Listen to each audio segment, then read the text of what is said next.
This is a pan, and this is a pan with an egg in it. And today, I'm going to do a little demonstration because we're going to be talking about flipping ain't easy. So, do I hit this? Do I not? The people are wondering. Woo! I did it. Check that out. We got that egg. We got that egg in that pan, and we flipped it. So I know flipping ain't easy, but sometimes it is. And you know what we got?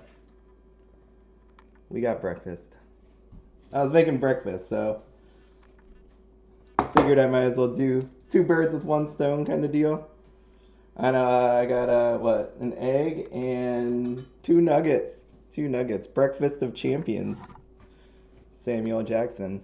But I got a cheeseburger, so there we are. What are we talking about today? Flipping ain't easy. And for those of you that don't want to stick around, basically what I'm going to tell you is don't do it. It doesn't make a whole lot of sense to do it. But if you want to, let's have that discussion, right? Like, I don't want everybody is free to do whatever they want, and you should do what you want. So, but I just present some facts for you to think about. Okay. I'm glad I hit that egg because anybody that's watched my videos, I don't edit them. So that was either going to work out or not work out, right? At the end of the day, I was going to eat that egg no matter what. It just wouldn't have been as great. So, flipping versus investing. We need to first define what flipping actually is. To me, everybody has different definitions. You could call it resellers, you could call it scalpers, you could call it flipping. Whatever it is, to me, it all has to do with your actual intentions, right?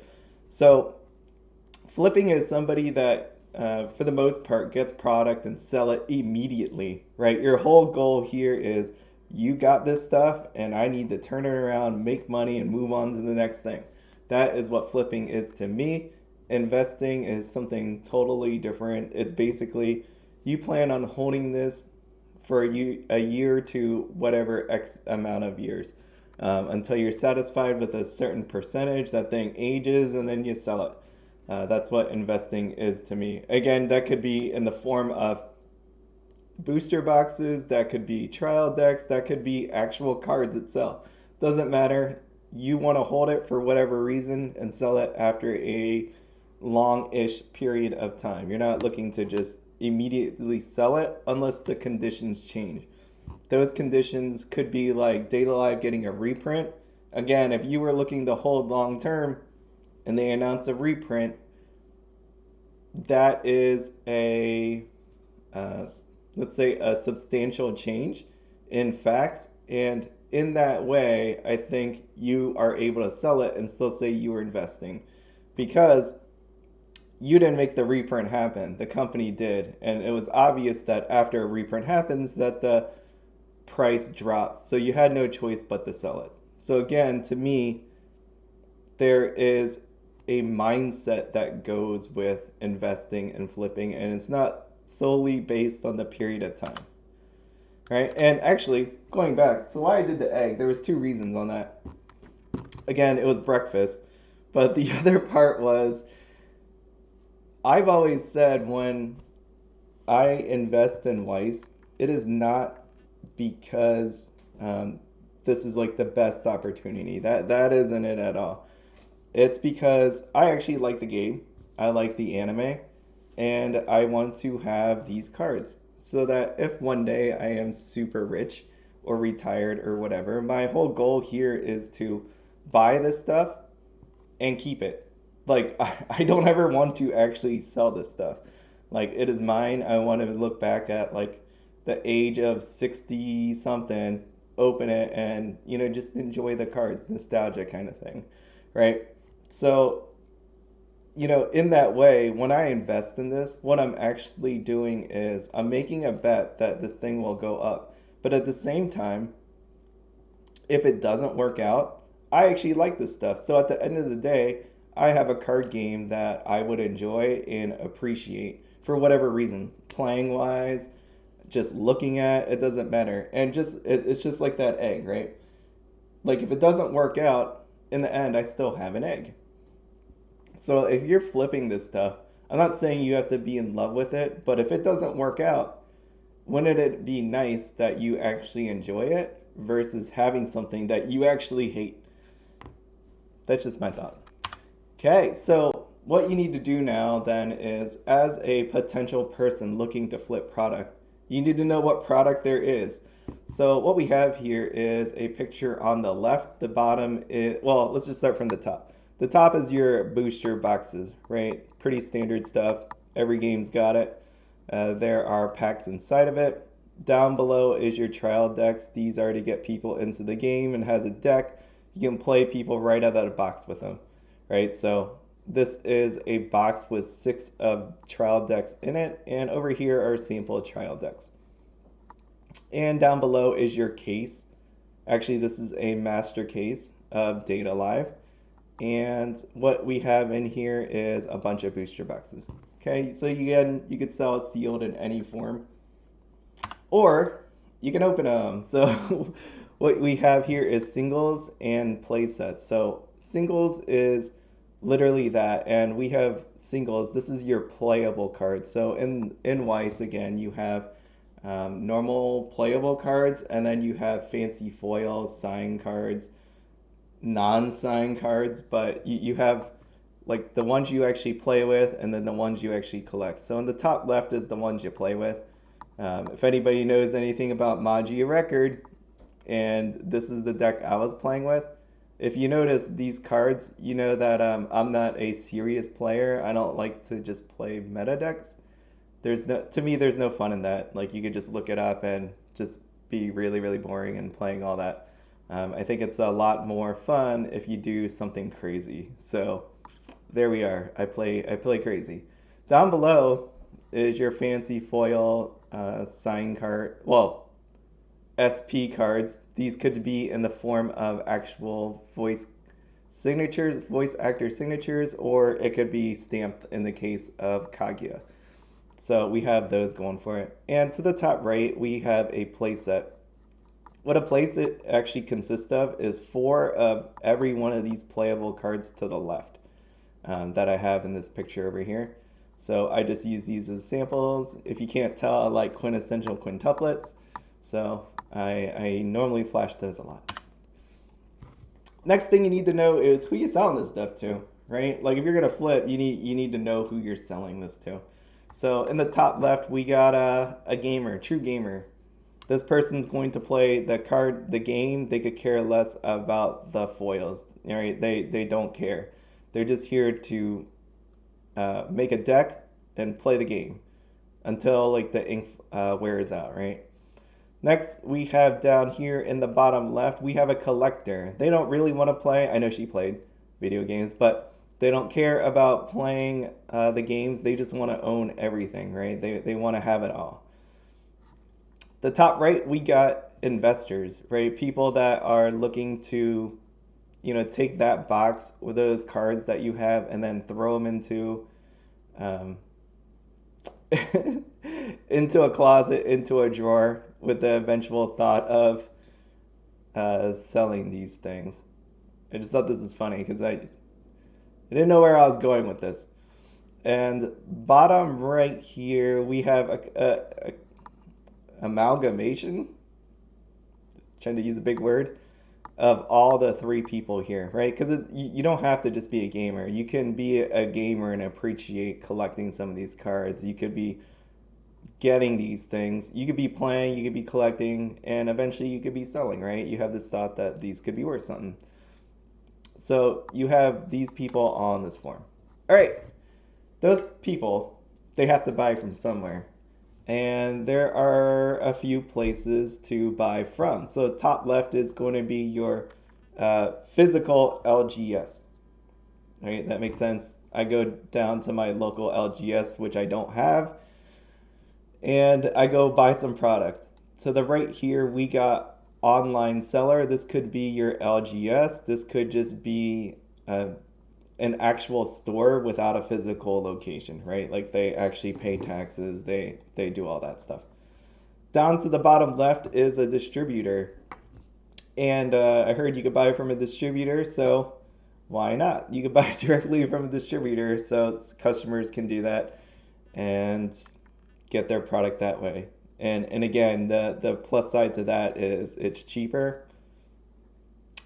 Normally, local game stores are more expensive. Online, you can get a decent deal, but you might have to pay taxes. You'll probably have to pay shipping. And down to the bottom right is what people are referring to as backpack sellers. They don't have stores.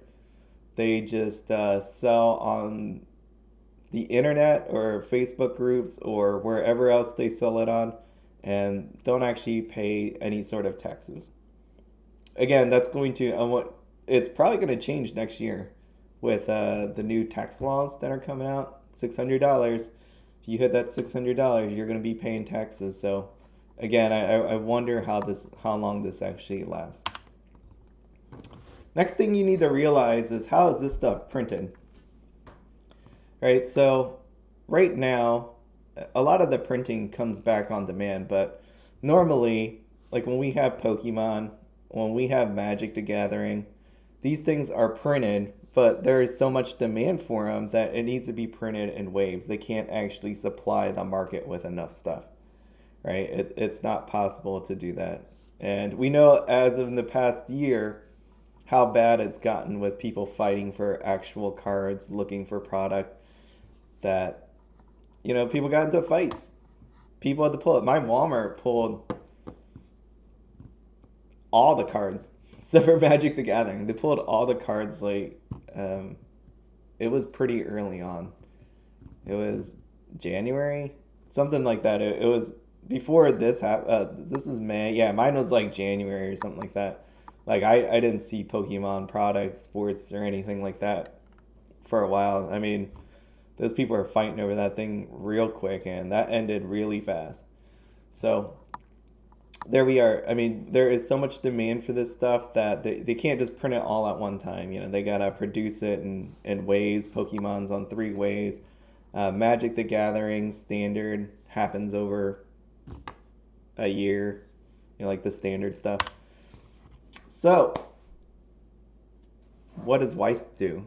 Weiss is different. Weiss is, if anybody of you come from Magic the Gathering, they run the secret layer model, which is basically, hey, we know you want to buy some product, so we're going to let you pre-order this, and we're going to print it to demand. So if you want 1,000, we're going to print 1,000, like overall collectively. I know the number doesn't make sense. If you want 50,000, yeah, we'll print 50,000. You just need to pre-order it. Here, there are some times where the demand exceeds that. I get it, but let's just say in general. In general, how does Weiss work? Weiss is you tell us how much you want, we will print it for you, and you need to have the pre-order in by this time, right? They probably print a little bit extra for errors, issues, all of that stuff, but outside of that, you have this much time. You might be saying, like, how is that different from Pokemon? Well, and Magic and sports cards. Basically, Weiss has a limited demand. It isn't a big game in the English format. So normally what happens with Weiss is it's a one-time printing, right? It's you put your pre-order in and you get the stuff and it's over, on to the next thing. And as you can see here, this thing was basically once every this is an old schedule. So this isn't actually up to date. This is the old schedule that I had before, but they basically put things out every month. So it's basically you pre-order, we print this stuff, shove it out, and we move on to the next thing, next thing, next thing. Okay, so that is an important point to keep in mind. So what we have here is in the past year, people have started realizing in all of card games, right, that like Pokemon, Flesh and Blood, Digimon, Dragon Ball. I don't know about Yu-Gi-Oh! I haven't really heard much about Yu-Gi-Oh! Force of Will, and then you have Weiss now picking up steam about, people want this stuff, it's highly collectible and all that. And that is true when it comes to Weiss, but at the same time, there's this. Again, you need to keep this in mind.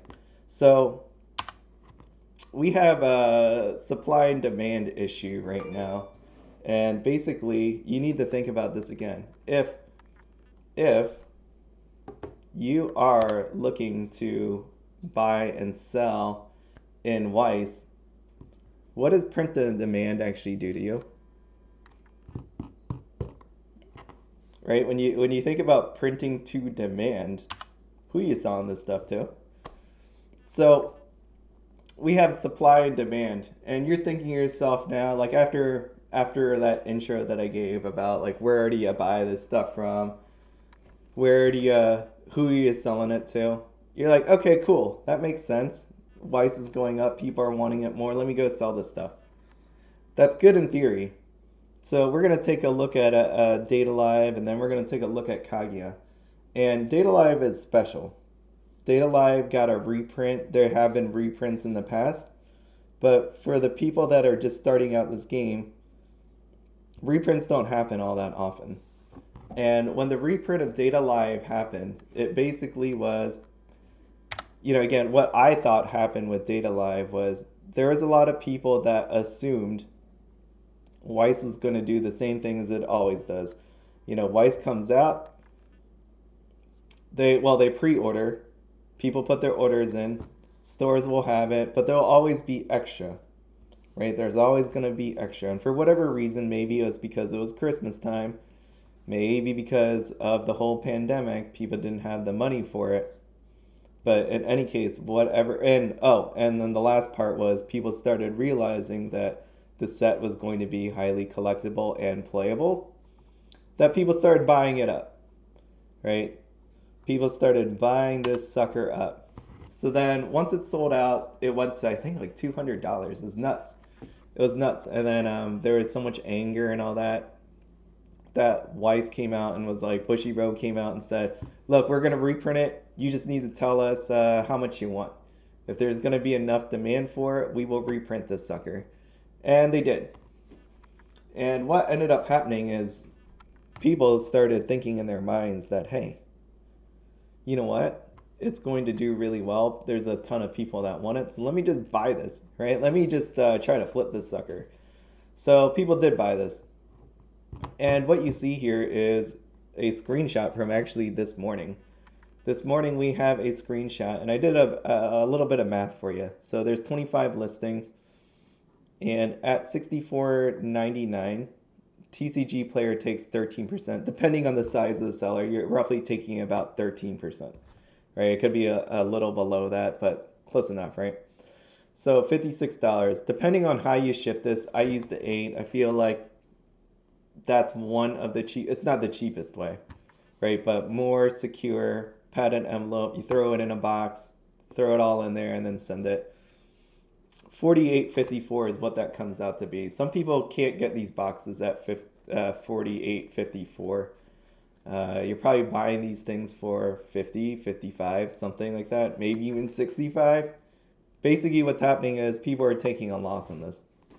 All right, and why is this happening? It's because there aren't enough players in this game, right? It's one of those things where this isn't just like Pokemon, where you could just buy this stuff and sell it indiscriminately, like how it was the whole past year. There is always going to be these people that have it. When you talk about print to demand, people can pre-order this stuff, right? When that reprint happened, stores, online sellers, they were taking as much as you wanted. Like if you wanted 3 cases, you could order 3 cases. I thought I saw like some guy selling, I think he said he had like 30 something cases of Data Live, which is nuts, right?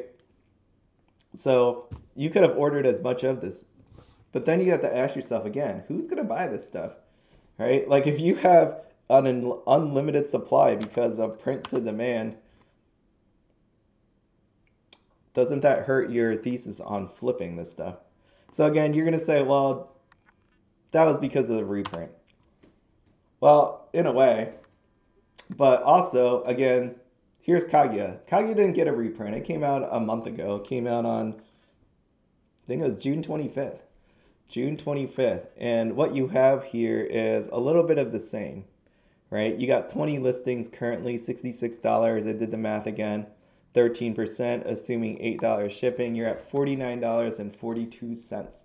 So again, depending on who you are, depending on how much you bought it for, you may be taking a loss on Kaguya in the short term.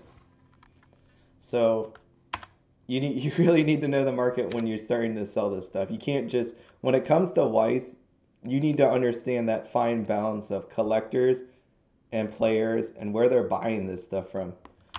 Okay, so next thing we have is cases. So you want to sell cases? Here's some cases. Here's some thoughts for you.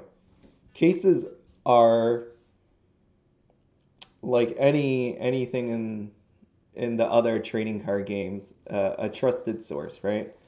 It's one of those ones where having a sealed case is a good thing, especially in Weiss, because there is mapping in this game. It's on an older video of mine. If you want to check that out, go check it out. But this Weiss has a guaranteed, let's say, I don't think they write it anywhere, but they have a certain amount of flashy foily cards almost guaranteed. Again, they don't write anywhere, so I'm going to say almost. Almost guaranteed in every case. If you buy an open case, if you buy a loose booster box, you could have already had this seller pick out all the good boxes by random luck, and you're going to be left with nothing. So this selling a case is a good thing. Again, you could see the downside to it. It's because not everybody has 11.50 to shell out to buy a case, but there is some value to that. But at the same time, again, when it comes to reprint, you had a bunch of people buying into it. And when I say bunch, even though this thing says 6, there's that guy out there with 30. I know he sold a bunch of them, but at the same end of it, there's people that aren't listing all their stuff on TCG Player. If there's 6 here, there's definitely another 6 somewhere else in the world. Right? So it's just how much you want to multiply this. How many people use TCG Player? How many people use eBay, Facebook? They even sell it on Reddit.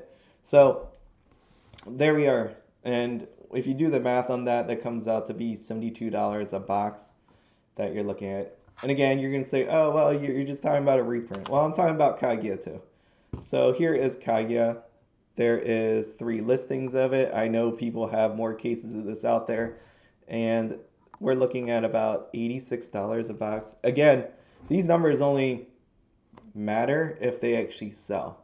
And I don't think these things are selling for $13.74 plus shipping, so actually $1,400, and that's not with including taxes.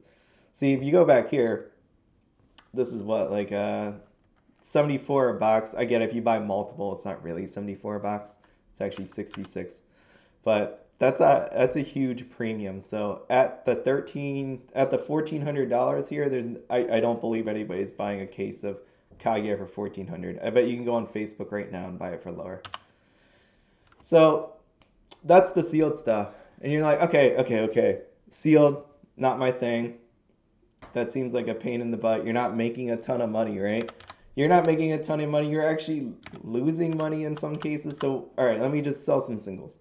Let me just do that instead. Well, I've been tracking singles for quite a while, especially on Data Live. Data Live was interesting. And I started tracking it as of May 3rd. So that wasn't even the whole time. It released in March, at the end of March. So I don't even have the whole history. But you could see at the end of the day that you are down over 72%.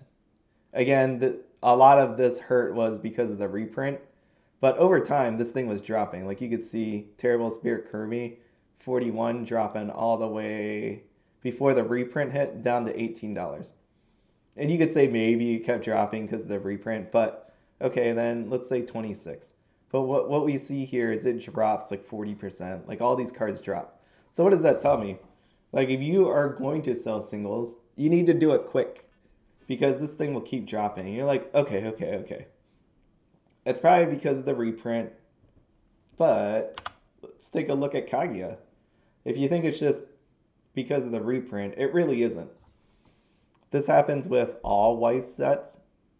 And what we have here is your double rares for Kaguya. And as you can see, this thing came out June 25th. Actually, yeah, June 25th.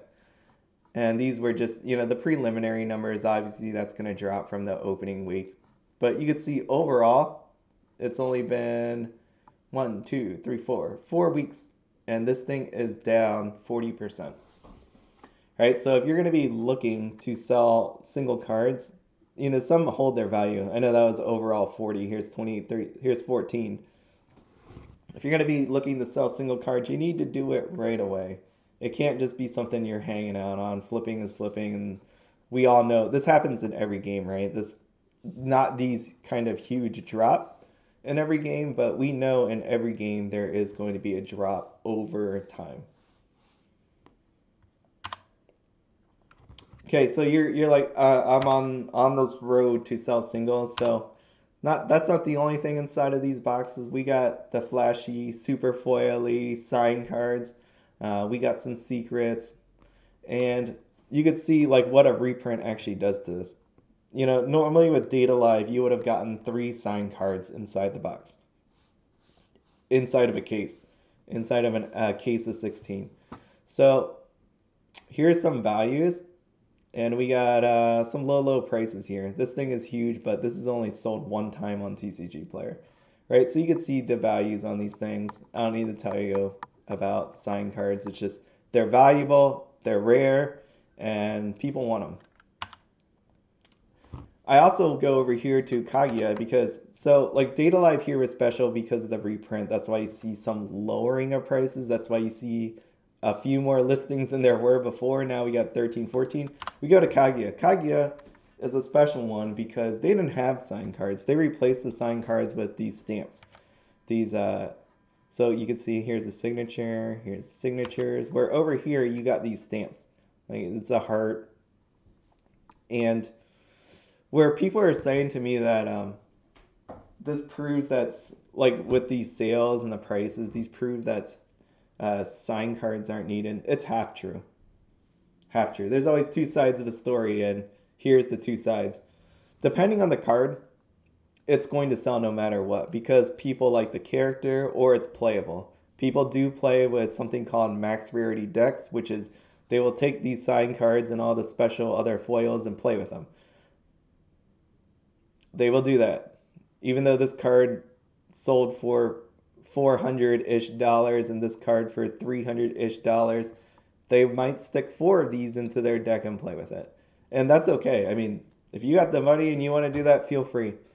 But as you could see here, and this is my point to this, you see there's 4 here, there's 2 here, there's 5, 5, 4, 9, 7, 6, 6.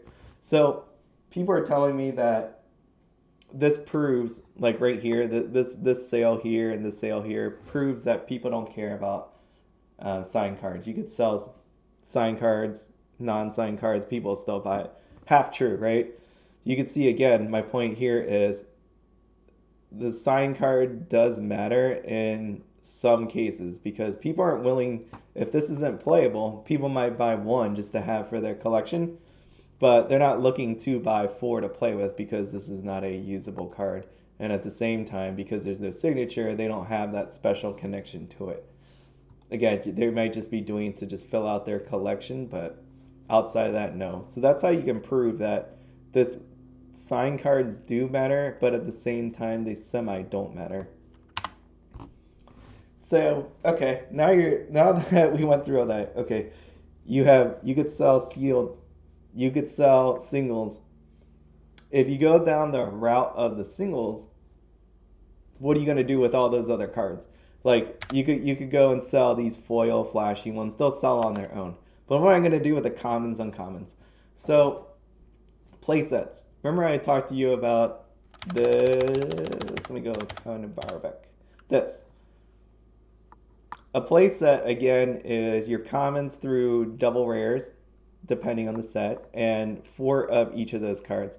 That way, a person can get into the game for, let's say, $300 and have all the playable cards so they can make a few decks. They can try out different things over and over again without having to buy singles on the market. Because normally, buying the equivalent of all those cards is going to cost you more than just buying this playset outright. The problem is there's a lot of people that had that same thought. So there's a lot of people out there that bought into Data Live because of these sign cards, how much they were worth, right? If you pull this secret rare, you're gonna end up with people are trying to sell this. I thought I saw 1,300. It's not worth 1,300. We got to keep going lower, everybody. We got to keep going lower. It's gonna be 1,000, under 1,000. Like if you actually want to sell this thing, you're going under 1,000. And I could be wrong. Maybe it sells for 1,200, but I think if you're looking to sell it quickly, you're dropping it down to 1,000. But what people started realizing is, hey, wait a second. I can just take all these fancy foily cards and sell them. I can open a case, get all these, make a bunch of money. And then what I do with these other cards, instead of just selling singles and just having to live through this, I could sell play sets. Get rid of some of my case is going to be split up between play sets and flashy foily cards. Well, that was a good idea for a while. And then a lot of other people had the same idea. So if you go into Facebook right now, you could see there was someone selling Data Live for 250. Someone like auctioning one for 200. Playsets when I first started looking at this were $300. And I'm just talking about your typical playset, 10 double rares inside of the actual set. If any of that doesn't make any sense to you, you need to watch some of my older videos. But they started at 350. Then it went down to 325, 300. I started seeing 275 recently for Data Live and Kaguya. I started seeing 250. And then a Data Live for 200. So people all have this idea that, we can open this, I can sell all this, recoup some of my money by selling the foils, and then keeping all the rest for me. That was a great idea until everybody started doing it. So playsets is right now a battle of supply and demand, and it's only going to get worse as more of these products come out and people think that it's just easy money. So what I didn't show you here, there was one line missing. So this again might look familiar to you. This was actually this right here. There was one line that I didn't show you, and that is this multiplier. So playsets derive their value from the double rares. Like that is you're going to be your most playable cards. They're your strongest cards. So that is what basically makes up a playset. I mean, you're going to have commons and commons rares, but that's what makes up the value of the actual playset. So when Data Light came out, I know it came out in March, but I only started this as of May 3rd. So as of May 3rd, the double rares alone were $538. Playsets at that time were $300. So you bought a $300 playset of commons, uncommons, rares, double rares, climax commons, climax rares. You even got promo cards in there. Just the double rare alone was $538, right? So just that, what you could have took all those double rares and just sold it, and you would have made 538. You'd have to, again, shipping fees and all that other stuff, but you get the idea. You got to take a $300 playset and made a bunch of money off of it. But as we've gone along down the line and the reprint happened, your double rares are now worth $152 as of July 21st. Okay, so that is why you're seeing a pressure on playsets. You're seeing a decrease in the actual value of the cards, but then you also have an increase of supply. People can't get rid of them because, again, who is buying this stuff? Like, who's buying a playset? The people that play this. Over the last year, how many people were added to Weiss that were actually players, and how many of these people were actually just collectors, investors, flippers? So let's do some math. After going all through that stuff, you could do just the seal. You could sell sealed.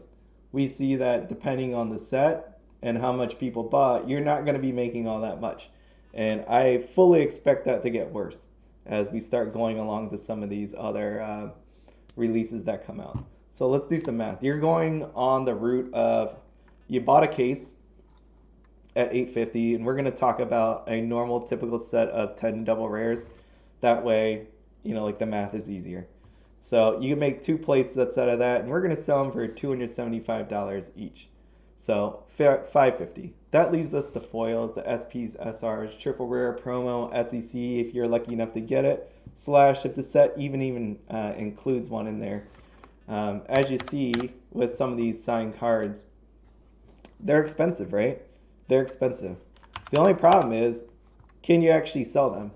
And depending on which one you get, yeah, you could probably sell it. So right here on TCG Player, if you drop this thing to like $100, I bet it sells. If you go on Facebook and try to sell it for 125, you'll probably sell it.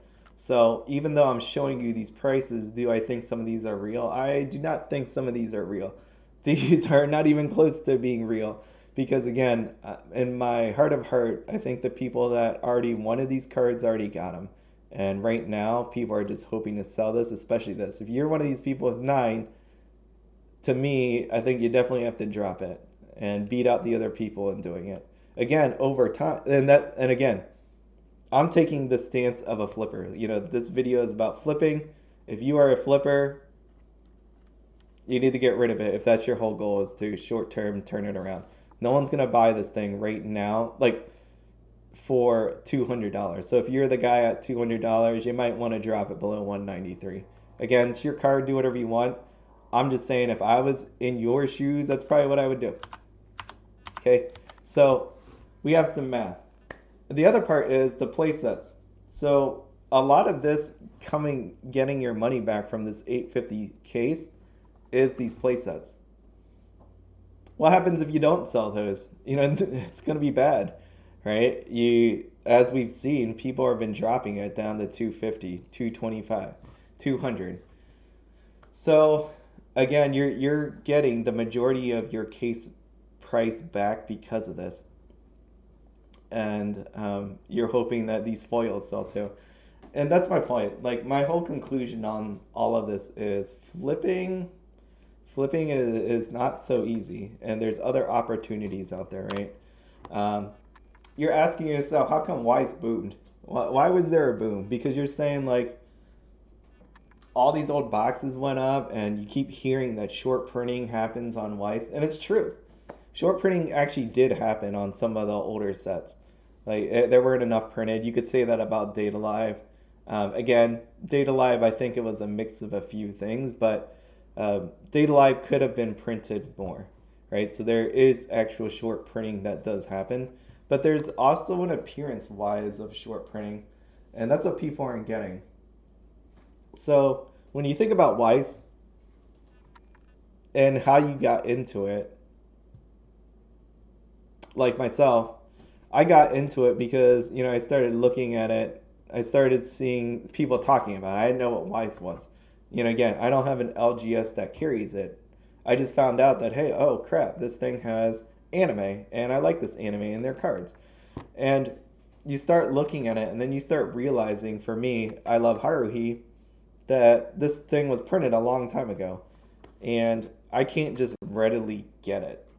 That's the problem with it. So if you want to call short printing that, then that's what it is. But again, Weiss makes one printing normally, and people buy it, it sells out eventually, and now you're screwed. So obviously, as the supply goes down, the price goes up. So why is this not working on these newer sets? It all goes back to print to demand. Because when you think about it, after everything that I've talked about, is people are able to buy as much as they want for the most part and get it. So players will pre-order it on Facebook. Players will pre-order this thing on online stores or with their LGS, right? Collectors can do the same thing. Or you can wait for signed cards to come out and buy it after it comes out. So you're having it where there is an increased amount of people buying for whatever reason, player-wise, collector-wise, flipper-wise, investor-wise. People are buying it. And you know what? Weiss is fulfilling those orders, as you see with Kaguya, as you saw with Bofuri, right? They didn't have to reprint. Even though Bofuri, the price of the booster box is like $90 some. Do they have to reprint it? No, because there's not enough people out there that's willing to buy a second wave of it. And that's where it is. Flipping in Weiss doesn't work because everybody that wanted it slash could have afforded it at the time would have already bought it. What you're selling to are people that didn't have the money at the time and people that are newly getting into the game. If there isn't enough of those people, you have what you're seeing right now in Data Live and Kaguya. And again, with some of these sets coming out, Ruby and Hollow Live coming out, same thing. If you're thinking you can, or Seven Deadly Sins, which this is going to be, if I'm right on this, this is just going to be an amazing show of what's going to happen on the, I would say price wise. That's what I mean, amazing show. I like the show a lot. Yeah, I've been watching it through, so I like the show, but it's going to be an amazing show to see how many people actually bought into this. To me, I think people definitely overbought as they overbought in Data Live. And it's one of those ones where there's going to be a whole lot of regrets. And as you come into these sets here, quintessential quintuplets, Ruby, Hollow Live, you're going to have the same thing where people are going to buy too much of this stuff. They're going to be looking to either collect for themselves and then sell play sets, and then they're going to realize these play sets aren't going to be as worth as much as they are, and they're going to have to drop. It's going to be this giant battle of prices and supply and all that. So, again, this is how Weiss always worked. You have people realizing this game exists, looking at old sets and wanting those old sets. In the current day, flipping doesn't work because you're allowed to buy as much as you want and sell it. So if your whole goal here is really just to buy product and flip it, just know the fact that you have a limited customer base. And that customer base is dependent on the awareness of this game, which there's not a whole lot of advertising that happens here for this game. So it doesn't grow as fast as you think it does or should. So there you are. That's my conclusion. A long way to get there, but there it is. I mean, again, what I'm saying then is investing wise. So if you think back here, like Ruby's going to be awesome, Hollow Live Production's going to be awesome. If you take a box of that, a case of that, and just throw it in your closet, come back 3 years, if Weiss is still alive and there's that still steady increase of players or collectors, then yeah, you're going to do well. That's why it experienced the boom. It's because people started realizing the game. They wanted the older stuff. That stuff was limited, and the people that held on to that product did very, very well over this time. Um, if you're looking to short-term flip it, just realize you have a lot of competition, and people can just order as much as they want, right? Like they don't have to get it from you. They don't have to get it from that guy on the internet. They don't have to get it from that store. They could buy it from a distributor. They can just buy it on TCG Player. There's all sorts of places, and the supply is out there. So I hope this helps you. Just know that if you're going to play this game, there are many, many avenues of it. I wouldn't FOMO into anything, especially with how much people are buying. We'll find out with Seven Deadly Sins. And at the end of the day, if you're flipping this, which again, I recommend that you don't, at least try out the game. Because if it doesn't work out, then you can play it, and it's not going to be so bad. Have a good one.